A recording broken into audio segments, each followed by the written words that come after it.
तो यहाँ पर बात करते हैं वार्म अप क्विज के बारे में। ये वार्म अप क्विज है, यहाँ पर आप लोगों के सामने 8 क्वेश्चन है, इनके पहले आप लोगों से क्वेश्चन पूछ रहा हूं, फिर आंसर बताऊंगा, मैच करके फिर आप लोग अपना स्कोर लिखेगा। सबसे पहले यहाँ पर बात करते हैं, गवर्नमेंट के द्वारा अनाउंस किया गया universal old age pension scheme, जिसको बोला गया मुख्यमंत्री वृद्धजन पेंशन योजना। तो ये कौन से राज्य के द्वारा स्टार्ट किया गया है, जिसमें 60 साल से अबव के जो भी हैं उनको यहाँ पर ये पेंशन दी जाएगी। तो ये मुख्यमंत्री वृद्धजन पेंशन किस राज्य की स्कीम है। नेक्स्ट बात की जा रही है, एक पार्टनर नेशन का नाम आप लोगों को बताना है, कंट्री का नाम, जो कि 33rd यानी कि 33वां सूरजकुंड हरियाणा में इंटरनेशनल क्राफ्ट मेला लगता है, उसमें ये पार्टनर कंट्री कौन था, ये आप लोगों को बताना है। नेक्स्ट बात करते हैं यहाँ पर एक स्कीम जिसका नाम है किसान ऊर्जा सुरक्षा एवं उत्थान महाअभियान, ठीक है। तो ये जो है यहाँ पर कुसुम के नाम से इसको पुकारा जाता है।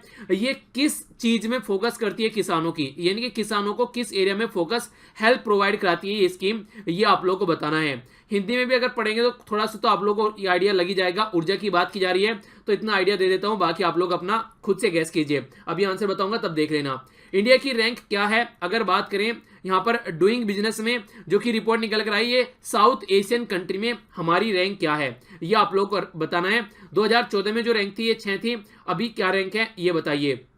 नेक्स्ट बात की जा रही है यहाँ पर, ये बात की जा रही है स्वस्थ भारत यात्रा, ठीक है। तो इसके बारे में बताना है, वर्ल्ड की बिगेस्ट, ये एक तरीके से आप लोग बोल सकते हैं इसको साइक्लोथॉन, यानी कि एक तरीका, एक ऐसा इवेंट जिसमें इन्वायरमेंट पर ध्यान रखते हुए फोकस किया गया है, ठीक है। तो इसके बारे में आप लोगों को बताना है कि किसके द्वारा ये स्टार्ट की गई है। बेसिक क्या है, स्वास्थ्य के ऊपर फोकस दिया जा रहा है, ठीक है। तो स्वास्थ्य को ध्यान में रखते हुए इसको स्टार्ट किया गया है, जिसको स्वास्थ्य भारत यात्रा के नाम से पुकारा गया है। सबसे बड़ी, सबसे ज्यादा लोगों के द्वारा यहाँ पर जुड़ा गया इसमें।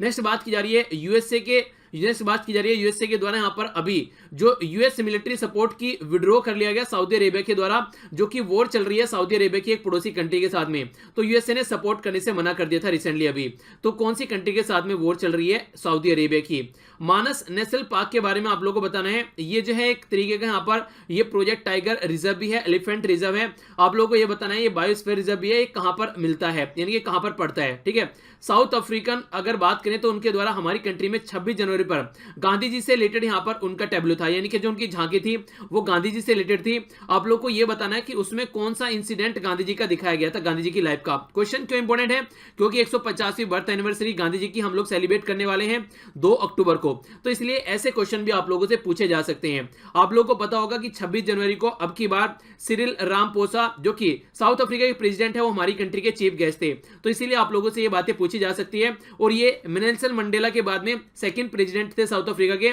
जो हमारी कंट्री में चीफ गेस्ट बने। और 150वीं बर्थ एनिवर्सरी है, ये महात्मा गांधी जी की इसलिए भी इंपॉर्टेंट है। इसी के साथ में महात्मा गांधी जी से इंस्पायर होकर ही नेल्सन मंडेला जी के द्वारा अपने स्टेप उठाए गए थे, अपनी कंट्री से अपार्थाइड यानी कि रंग भेद की नीति को खत्म करने का जो काम उनके द्वारा किया गया था। तो इसलिए ये तमाम चीजें आप लोगों से क्वेश्चन के फॉर्म में बन सकती है, तो इसके बारे में आइडिया रख सकते हैं। आइए अब आंसर देखते हैं। ये राज्य है बिहार, जिसके द्वारा मुख्यमंत्री वृद्धजन पेंशन योजना स्टार्ट की गई।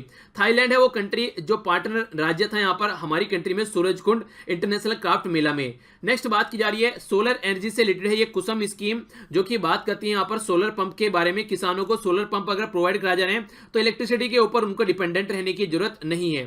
फर्स्ट रैंक है हमारी, अगर बात करें डूइंग बिजनेस रिपोर्ट के हिसाब से साउथ एशियन कंट्री में, तो ये काफी इंपॉर्टेंट है, इसके बारे में आइडिया रख सकते हैं।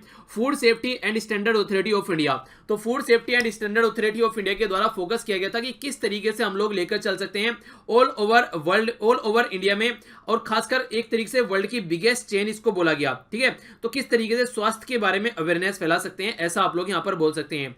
तो स्वास्थ्य के लिए इसको यहां पर स्टार्ट किया गया था। बाकी अगर हम लोग बात करें food safety and standard authority of India के बारे में, तो ministry of health and the family welfare के अंडर में आती है। गठन किया गया था 2011 में, हेडक्वार्टर इसका न्यू दिल्ली में है।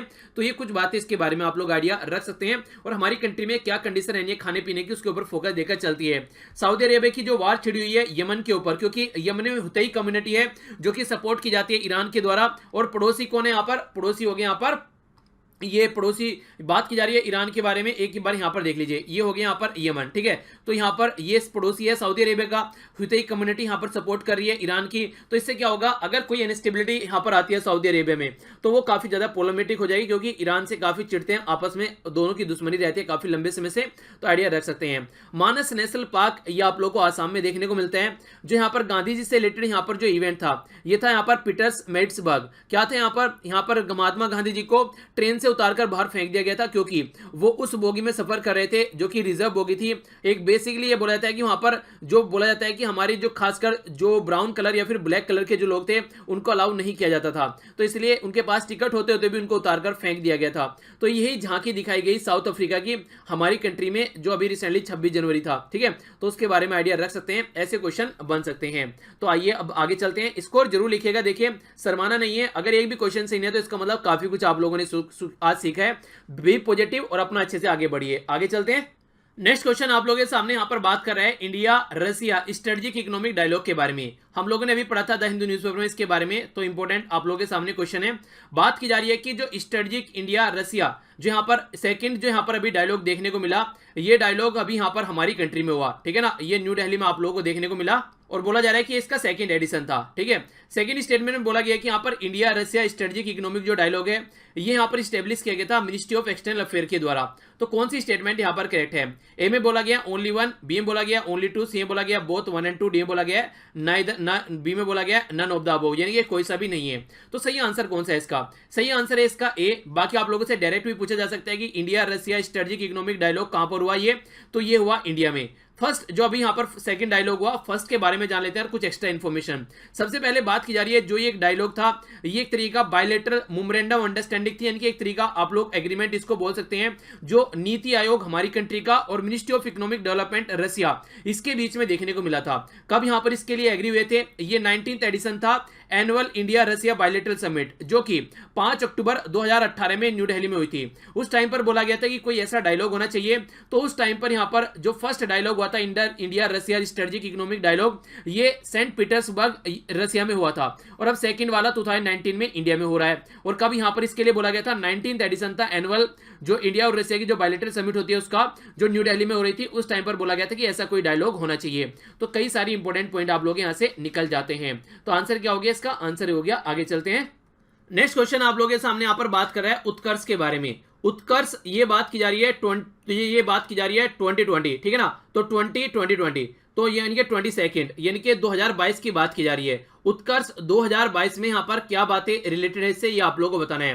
पहले बोला गया यहाँ पर ये जो उत्कर्ष है, यहाँ पर ये एक तरीका रोड मैप है, जिसमें यहाँ पर मीडियम टर्म ऑब्जेक्टिव है अचीव करने के लिए कैसे इंप्रूव किया जा सकते हैं रेगुलेशन सुपरविजन आरबीआई, पहली स्टेटमेंट। दूसरा बोला जा रहा है कि ये हिली एरिया में रोड बनाने के लिए है। तीसरा बोला जा रहा है कि इलेक्ट्रिफिकेशन की बात की जा रही है, ज्यादा से ज्यादा खासकर जो छावनी है कैंटोनमेंट, यानी कि जो आर्मी वाला एरिया है वहां पर। तीसरा बोला जा रहा है कि ये सब्सिडी प्रोवाइड करानी है बिलो पॉवर्टी लाइन जो होती है बीपीएल के लिए, ठीक है। तो कौन सी स्टेटमेंट करेक्ट है? ये हम लोगों ने हिंदू में पढ़ा था, आप लोगों को याद आ रहा होगा। तो यहां से सबसे पहला जो इसका आंसर है वो है ए।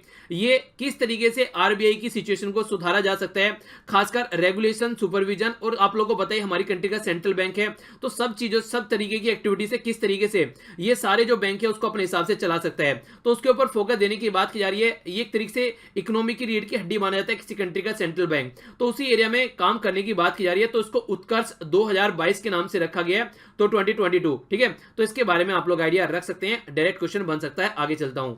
नेक्स्ट क्वेश्चन आप लोगों के सामने काफी इंपॉर्टेंट है, यहां पर बात की जा रही है इलेक्ट्रिक व्हीकल के बारे में, और थोड़ा सा डिफरेंट क्वेश्चन आप लोगों को देखने को मिलेगा। सबसे पहले बात की जा रही है नेशनल इलेक्ट्रिक मोबिलिटी मिशन, ये प्लान था 2020, जो कि फ्रेम किया गया था टारगेट रखकर कि 6 मिलियन जो इलेक्ट्रिक व्हीकल और हाइब्रिड व्हीकल हैं वो रोड पर होने चाहिए 2020 में। देखिए बेसिकली लगभग 60 लाख व्हीकल का यहां पर टारगेट इनके द्वारा लगा गया, 6 मिलियन यानी कि 1 मिलियन इक्वल टू 10 लाख। ये जो है हमारी कंट्री की मिनिस्ट्री ऑफ पावर जो है उसके द्वारा कैटेगराइज किया गया इसको, कि जो चार्जिंग बैटरी इंफ्रास्ट्रक्चर है जो यहाँ पर ये बेसिकली उसको सर्विस की कैटेगरी में रखा गया। तो इसके लिए क्या हुआ कि बिना लाइसेंस के भी आप लोग यहाँ पर काम कर सकते हैं, ठीक है। यानी कि आप लोग ऐसे बोल सकते हैं जैसे मैं आप लोगों को यहाँ पर क्या कर रहा हूँ, टीचिंग कर रहा हूँ, सर्विस प्रोवाइड करा रहा हूँ, पर लेकिन मुझे इसके लिए कोई लाइसेंस लेने की जरूरत नहीं है कि हाँ मैं लाइसेंस लूंगा तभी आप लोगों को सर्विस प्रोवाइड कराना करूंगा। अगर मुझे लगता है कि मैं कैपेबल हूं तो मैं ये काम कर पा रहा हूं। तो इस तरीके से यहाँ पर सर्विस के इसके लिए कोई लाइसेंस की जरूरत नहीं पड़ रही है, तो इसलिए यहां पर इसको इस कैटेगरी में रखा गया है। तो कौन सी स्टेटमेंट करेक्ट है? ए में बोला गया वन ओनली, बी में बोला गया टू ओनली, सी में बोला गया both one and two, D में बोला गया नाइदर वन नो टू। तो सही आंसर नीचे कमेंट बॉक्स में बताइए। तो जो सही आंसर है वो है यहाँ पर इसका सी। याद रखिएगा, सबसे पहले एक बार आप लोग एक स्कीम है यहाँ पर जो अभी बजट में भी थी, जिसका नाम रखा गया था FAME। इसको क्या बोला गया था? Faster adaptation and manufacturing of electric vehicle. तो ये इंडिया में अभी सेकंड यहाँ पर इसका फेज चलाया गया, जिसके बेस पर यह है कि इलेक्ट्रिक व्हीकल को बढ़ाना है। इसी के चलते 12% जो GST लगता था उसको हटाकर 5% की कैटेगरी में ला दिया। 1.5 लाख का यहाँ पर जो एग्जाम्स दिया जा रहा है, यहाँ इनकम टैक्स में भी दिया जा रहा है, और लगभग 10,000 करोड़ रुपए यहाँ पर खर्च करने की बात की जा रही है आने वाले टाइम में। तो काफी सारे ऐसे प्लान हैं। इसी के चलते जो प्लान यहाँ पर लॉन्च किया गया था 2013 में, इसको लॉन्च किया गया था national electric mobility mission plan 2020। Basic function ये था किस तरीके से फ्यूल सिक्योरिटी और इन्वायरमेंट पोल्यूशन को कंट्रोल कर सकती हैं। देखिए, दूसरी कंट्री के ऊपर डिपेंडेंसी काफी है, जब क्रूड ऑयल की बात करते हैं, कच्चे तेल की, तो कैसे उससे बच सकते हैं। तो उन्हीं सब चीजों को ध्यान में रखते हुए 4 फोकस एरिया रखे गए। टेक्नोलॉजी डेवलपमेंट करना है, डिमांड क्रिएट कैसे होगी, क्योंकि लोग खरीदेंगे तभी तो यहां पर चलेंगे। अगर आप लोग बैटरी के व्हीकल खरीदेंगे नहीं तो क्या मतलब है। पायलट प्रोजेक्ट लगा के चले जाएंगे और चार्जिंग इंफ्रास्ट्रक्चर पर फोकस दिया जाएगा। तो ये सारी बातें हैं। अगर फेम स्कीम की यहां पर बात करते हैं तो हर एक व्हीकल, जैसे 2 व्हीलर हो गया, 3 व्हीलर हो गया, ऑटो, पैसेंजर, 4 व्हीलर या लाइट कम्पैक्ट व्हीकल, बस वगैरह, सब एरिया में इसको इंप्लीमेंट करने की बात की गई है। ऐसा नहीं किसी पर्टिकुलर एरिया को छोड़ा गया है। तो ये भी क्वेश्चन आप लोगों से मैंने पहले पूछ चुका हूं इसके बारे में क्वेश्चन, जिसमें आप लोगों को मैंने स्टेटमेंट दी थी कि नहीं यहाँ पर ये 2 व्हीलर और 3 व्हीलर पे लगेगा, नहीं, सारे व्हीकल को यहाँ पर इंप्लीमेंट करने की बात की जा रही है। तो आंसर सी हो गया। नेक्स्ट यहां पर बात की जा रही है कुछ ट्राइबल कम्युनिटी के बारे में, और इनके सामने बोला गया कौन से राज्य से ये बिलोंग करती है। तो आप लोग करेक्ट यहां पर मैच करना है इसको। पहला बोला गया यहां पर यह है लिम्बो, बोला जा रहा है सिक्किम में है। कुई बोला जा रहा है आंध्र प्रदेश में। कार्बी बोला जा रहा है हिमाचल प्रदेश में, और यहां पर यह है बोंडा, ठीक है। तो ये बोला गया उड़ीसा में है। तो कौन सी स्टेटमेंट करेक्टली मैच है? ए में बोला गया 1 एंड 3, बी में बोला गया 1 एंड 4, सी में बोला गया 2 एंड 3, डी में बोला गया 1, 2 एंड 4। तो सही आंसर आप लोग नीचे कमेंट बॉक्स में बताइए। सही आंसर है बेसिकली इसका बी, यानी कि 1 एंड 4। जो कुई के बारे में मैंने आप लोगों को पहले बताया था, ये रिसेंटली अभी काफी न्यूज में थी, तो ये उड़ीसा में आप लोगों को देखने को मिल रही है। बाकी जो कार्बी है यहाँ पर, ये आप लोगों को आसाम में देखने को मिलती है। तो ये दोनों स्टेटमेंट यहाँ पर गलत होगी। ये उड़ीसा है, ये आसाम है। तो आंसर क्या सही हो गया? अगर गलत पूछा जाता तो आप लोगों का 2 एंड 3 वाला हो जाता, यानी कि आंसर सी हो जाता, पर यहां पर करेक्ट पूछा गया है। तो आंसर क्या हो गया? आंसर हो गया इसका बी। आगे चलते हैं। नेक्स्ट क्वेश्चन यहां पर बात कर रहा है कार्बन फर्टिलाइजेशन के बारे में, और बोला जा रहा है कि कौन सा यहां पर सही डिस्क्राइब करता है कार्बन फर्टिलाइजेशन के बारे में। तो यहां पर आप लोगों को इस क्वेश्चन में आगे बढ़ने से पहले मैं आप लोगों को एक बात बताता हूं। आप लोगों ने केमिस्ट्री में एक रिएक्शन पढ़ी होगी। अगर आप लोगों को थोड़ा भी इंटरेस्ट है केमिस्ट्री में, तो आप लोगों को वो रिएक्शन याद होगी, क्योंकि काफी डिटेल में उस टाइम पर उसको डिस्कस किया जाता था। बोला जाता था यहां पर CO2 प्लस H2O, इसको यहां पर जब आप लोग देखते थे तो यहां पर आप लोग को देखने को मिलता था ग्लूकोज बनता था, जिसको आप लोग C6H12O6 बोला करते थे। सी के यहां पर आप लोग CO2 के यहां पर 6 आप लोगों को देखने को मिलेंगे, और ये भी 6 हुआ करते थे। इस तरीके से इसको भरा करते थे। और जब यहां पर बात करेंगे प्लस में, तो ऑक्सीजन निकला करता था। इसमें भी आप लोगों को 6 कंपोनेंट आप लोग यहां पर देखने को मिलते थे। तो ये जो प्रोसीजर होता था, यहां पर कार्बन डाइऑक्साइड पानी के साथ में मिलकर ये ग्लूकोज बनाती है, और इसी के साथ में ऑक्सीजन रिलीज करती है। इस पूरी प्रक्रिया को हम लोग बोलते हैं फोटोसिंथेसिस की क्रिया, यानी कि एनर्जी जनरेट यहां पर हो रही है। तो यहां पर आप लोगों को देखने को मिल रहा है कि कार्बन डाइऑक्साइड को यहां पर यूज किया जा रहा है।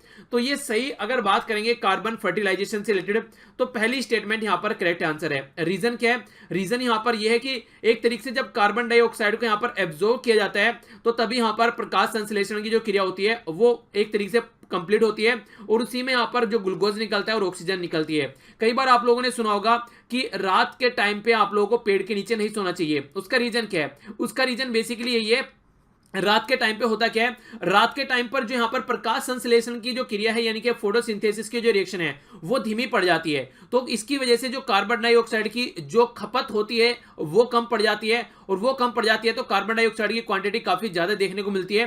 तो इसीलिए ये बोला जाता है कि रात के टाइम में पेड़ के नीचे नहीं सोना चाहिए। दिन के टाइम में ये यहां पर पूरी अच्छे से क्रिया चलती है, और उस टाइम पर ये पूरी कार्बन डाइऑक्साइड को एब्जॉर्ब करते हैं और एक अच्छे लेवल पर अपना काम करते हैं। तो इसको कार्बन फर्टिलाइजेशन के नाम से भी इसको पुकारा जाता है, यानी कि एक ऐसा उपयोग जहां पर लगता है कि यहाँ कार्बन डाइऑक्साइड अच्छी है, तो वो आप लोगों को यहाँ पर इसमें देखने को मिलेगा जब यहां पर प्लांट की अगर बात करें कि हाँ प्लांट की ग्रोथ इंक्रीज हो रही है, ठीक है। वैसे टेम्परेचर बढ़ता हुआ नजर आएगा, एसिडिटी बढ़ती हुई नजर आएगी ओशन के अंदर में, ये सारी बातें आप लोगों को देखने को मिलेंगी। हाँ, क्लाइमेट चेंज हो रहा है, कॉन्सेंट्रेशन कार्बन डाइऑक्साइड की बढ़ रही है, टेम्परेचर बढ़ रहा है, वो अपनी जगह है, पर रियलिटी में एक्चुअल में यहाँ पर जो कार्बन फर्टिलाइजेशन का मतलब है वो ये देखने को मिलेगा, ठीक है। तो याद रखिएगा ये रिएक्शन भी 6CO2 6H2O 6C6H12O6 plus O2 oxygen, यानी कि कार्बन डाइऑक्साइड प्लस वाटर को मिलाकर ग्लूकोज और ऑक्सीजन बनता है, सीधा सीधा ये है रिएक्शन। आगे चलते हैं। नेक्स्ट क्वेश्चन आप लोगों के सामने यहां पर बात कर रहे हैं department of animal husbandry and dairying. ये यहां पर इंप्लीमेंट किया जा रहा है प्रोजेक्ट वर्ल्ड बैंक की हेल्प से हमारी कंट्री में नेशनल डेयरी प्लान फर्स्ट को इंप्लीमेंट करने के लिए। तो कौन सी स्टेटमेंट इससे रिलेटेड करेक्ट है, यानी कि डेयरी प्रोडक्ट को अच्छे से बढ़ाया जा सके उसके ऊपर फोकस किया जा रहा है। नेशनल डेयरी जो प्लान है फेज 1 यहां पर, ये एक सेंट्रल सेक्टर स्कीम है। मैंने आप लोगों को कल भी बताया था सेंट्रल सेक्टर स्कीम और सेंट्रल स्पॉन्सर्ड स्कीम में क्या डिफरेंस है। सेंट्रल सेक्टर स्कीम वो स्कीम होती है जहां पर 100% जो पैसा होता है वो सेंटर के द्वारा पे किया जाता है। सेंट्रल स्पॉन्सर्ड स्कीम वो होती है जहां पर सेंटर स्पॉन्सर करता है, यानी कि अगर मान लीजिए किसी राज्य में इसको इंप्लीमेंट करना है तो मान लीजिए 100 रुपए का कोई काम होना है, तो मान लीजिए 70 रुपए सेंटर देगा और 30 रुपए यहां पर राज्य देगा, तो 70 रुपए का स्पॉन्सर्ड सेंटर यहां पर कर रहे हैं, ठीक है। हिली एरिया में ये 90 और 10 का भी आप लोगों को रेशियो देखने को मिलता है, या फिर स्पेशल कैटेगरी स्टेटस में भी आप लोगों को 90-10 वाला रेशियो देखने को मिलता है। तो पहली स्टेट में बोला गया कि ये सेंट्रल सेक्टर स्कीम है। दूसरे में बोला गया कि यहाँ पर जो फंडिंग है यहाँ पर ये एक तरीके से लाइन ऑफ क्रेडिट दिया जाता है इंटरनेशनल डेवलपमेंट एसोसिएशन के द्वारा, यानी कि IDA के द्वारा। और यहाँ पर जो शेयर है यहाँ पर ये इसके साथ में शेयर किया जाता है DAF टू NDDB। ये क्या है यहाँ पर, ये department of animal husbandry dairying and fishery जो DAFF है, उसी के साथ DADF है, उसी के साथ में अगर बात करें NDDF, ये यहाँ पर नेशनल डेयरी डेवलपमेंट बोर्ड। तो यहाँ पर एक तरीके से फ्लो जो होते हैं यहाँ पर DADF से यहाँ पर NDDB के अंदर जाता है, और फिर जो इंप्लीमेंट किया जाता है ये एंड इंप्लीमेंटिंग एजेंसी EIA यहाँ पर इसको इंप्लीमेंट करती है। तो कौन सी स्टेटमेंट करेक्ट है, ओनली 1 बोला गया A में, ओनली 2 बोला गया B में, ओनली 1 एंड B बोला गया C में, D में बोला गया नन ऑफ द अबव। तो सही आंसर क्या है, सही आंसर है इसका C, यानी कि दोनों ही स्टेटमेंट यहाँ पर करेक्ट हैं, ठीक है। बाकी फुल फॉर्म आप लोगों को यहाँ पर लिख दी थी इसकी, क्योंकि कई बार आप लोगों को ये फुल फॉर्म देखिए एग्जाम में अगर आप लोग हल्का सा आइडिया रखेंगे ना तो ज्यादा बेटर रहेगा, वरना कई बार आप लोगों को कंफ्यूजन में डाला जाएगा इस तरह की सिचुएशन से भी, ठीक है। आगे चलते हैं। नेक्स्ट क्वेश्चन आप लोगों के सामने यहाँ पर बात कर रहा है महिला किसान सशक्तिकरण परियोजना के बारे में। तो इसके बारे में बोल रहा है कौन सी स्टेटमेंट करेक्ट है। महिला की जो यहाँ पर ये पर्टिकुलर जो स्कीम है महिला किसान सशक्तिकरण परियोजना, सबसे पहले बोला जा रहा है कि मिनिस्ट्री ऑफ ह्यूमन रिसोर्स के द्वारा इसको इंप्लीमेंट किया जाता है, पहली स्टेटमेंट। दूसरा बोला गया यहाँ पर जो महिला किसान सशक्तिकरण परियोजना है यहाँ पर ये एक तरीका सब कंपोनेंट है यहाँ पर दीनदयाल अंत्योदय योजना का, जो कि यहाँ पर आप लोगों को देखने को मिलती है नेशनल रूरल लाइवलीहुड मिशन के तहत, ठीक है। एंड इसको DAYNRLM भी बोला जाता है, ताकि जो गांव में जो महिलाएं खासकर एग्रीकल्चर एरिया में उनके स्टेटस को बढ़ाया जा सके। इसका विजन ये है कि पुअरेस्ट ऑफ पुअर, यानी कि गरीबों में भी गरीब, उनको यहाँ पर एक तरीके से सपोर्ट प्रोवाइड कराई जा सके, और खासकर महिला किसान के ऊपर फोकस दिया जा सके। तो कौन सी स्टेटमेंट करेक्ट है, ए में बोला गया 1 and 2, बी में बोला गया 2 and 3, सी में बोला गया 1 and 3, डी में बोला गया कोई सा भी नहीं है। तो जो सही आंसर है वो आप लोगों को बताना है। सही आंसर है बेसिकली इसका बी। आप लोगों को एक बात पता होगा हमारी कंट्री में ज्यादातर जो खेती होती है कई सारे एरिया में वो जो किसान होती है वो महिला किसान आप लोगों को देखने को मिलेंगी, यानी कि महिलाएं यहाँ पर खेतों में काम करती है आप लोगों को ज्यादातर नजर आती है। तो मिनिस्ट्री ऑफ जो रूरल डेवलपमेंट है उसके अंडर में आप लोगों को देखने को मिलेगा, ना कि मिनिस्ट्री ऑफ ये ह्यूमन रिसोर्स के अंडर में नहीं आता है। और मैंने आप लोगों को पहले बताया था कि अगर मिनिस्ट्री ऑफ ह्यूमन रिसोर्स का मतलब है यहाँ पर हमेशा आप लोगों को एजुकेशन से रिलेटेड कोई ना कोई ज्यादा चीजें देखने को मिलेंगी, ठीक है। अगर बात करें यहाँ पर अगर यहाँ पर पर्टिकुलर एरिया में जो फैसिलिटी प्रोवाइड कराने की बात है तो ये सेंट्रल के द्वारा स्पॉन्सर्ड स्कीम है। लगभग 60:40 का यहाँ पर रेशियो होता है नॉर्मल राज्य में, और 90:10 का होता है यहाँ पर अगर बात करें जो भी हिली एरिया है या फिर जो यहाँ पर जो टफ टेरेन यहाँ पर देखने को मिलता है। तो ये स्कीम के बारे में याद रखिएगा, ये सेंट्रल स्पॉन्सर्ड स्कीम है ना कि सेंट्रल सेक्टर स्कीम है, ठीक है। तो आंसर बी हो गया। आगे चलता हूं।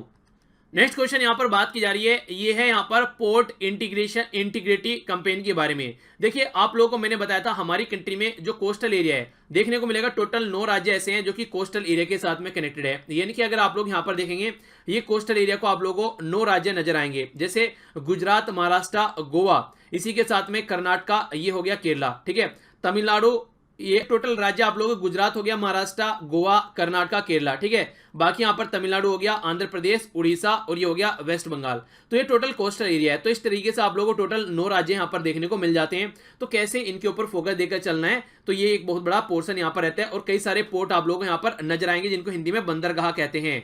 तो इसी के बारे में बात की जा रही है। मैरीटाइम एंटी करप्शन नेटवर्क ये स्टार्ट किया जा रहा है पोर्ट इंटीग्रेशन कंपनी यहाँ पर, ताकि जो पर्टिकुलर एरिया के ऊपर फोकस दिया जा सके। नेक्स्ट बात की जा रही है यहाँ पर जो कंपेन है, एम ये है यहाँ पर एलिमिनेट करने के लिए जो इंटीग्रिटी वाले जो भी इशू हैं, जो भी प्रॉब्लम आ रही है, उनका सोल्यूशन निकाला जा सके। और मैरीटाइम एंटी करप्शन जो नेटवर्क है यहाँ पर, ये मिलकर काम कर रहा है गवर्नमेंट के साथ में और इसी के साथ में जो लोकल ऑर्गेनाइजेशन है और जो इंडस्ट्री स्टेक होल्डर हैं। तो कौन सी स्टेटमेंट यहाँ पर करेक्ट है? ए में बोला गया वन ओनली, बी में बोला गया टू ओनली, सी में बोला गया 1 and 2, डी में बोला गया नाइदर वन, यानी कि कोई सा भी नहीं है। तो सही आंसर क्या है? सही आंसर है इसका सी। ये यहां पर बेसिकली काम कर रहा है पोर्ट को इंटीग्रेट करने में, एक तरीके से सही तरीके से काम किया जा सके। 2011 में इसको स्टार्ट किया गया था। लगभग 110 के करीब आज के दिन में आप लोग यहां पर कंट्रीज में काम करती नजर आएंगे। तो एक तरीके से किस तरीके से पर्टिकुलर एरिया को सिक्योर और सेफ किया जा सकता है, उसके ऊपर फोकस देकर ये चलता है। हालांकि आप लोगों से कोई पूछ नहीं रहा है कि कितनी कंपनी यहां पर काम कर रही है, तो टोटल मिलाकर 110 कंपनी, कंट्री नहीं है, सॉरी कंट्री बोला था क्या मैंने, कंपनी काम कर रही है, ठीक है। तो लगभग आप लोग बोल सकते हैं कि काफी कुछ लार्ज स्केल पर काम किया जा रहा है मिलकर। 2011 में स्टार्ट किया गया था। आगे चलते हैं।